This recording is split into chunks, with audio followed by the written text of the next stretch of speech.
This is borrowed from a guy named Brant Hansen Page, or maybe it's the Brant Hansen Page on Facebook. Mangers are odd little things. They're feeding troughs, of course.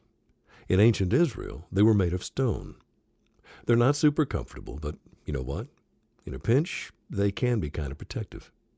That's why experts, priests who live near Bethlehem, near a hill known for raising sacrificial lambs, would put lambs in them. Not all the lambs, just the ones they thought were without blemish and suitable for the blood sacrifices that took place twice a day.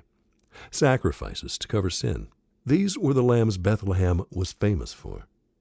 There was a hill there with a tower, Migdal Eder, and the flocks nearby were the ones that yielded lambs for sacrifice. The priests wanted to keep the lambs without bumps and bruises, so they'd wrap them up tightly. They'd swaddle them, wrapping them in cloths, like precious and terribly fragile bottles of wine. And they'd lay them in a manger.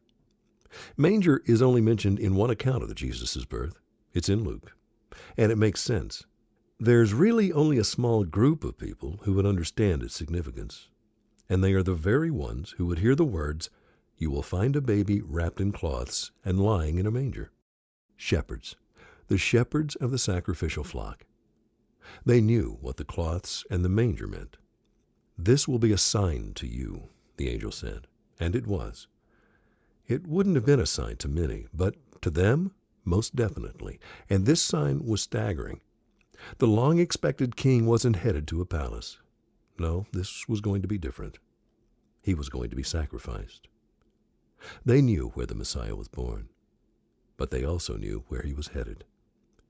Peace on earth and mercy mild, God and sinners reconciled.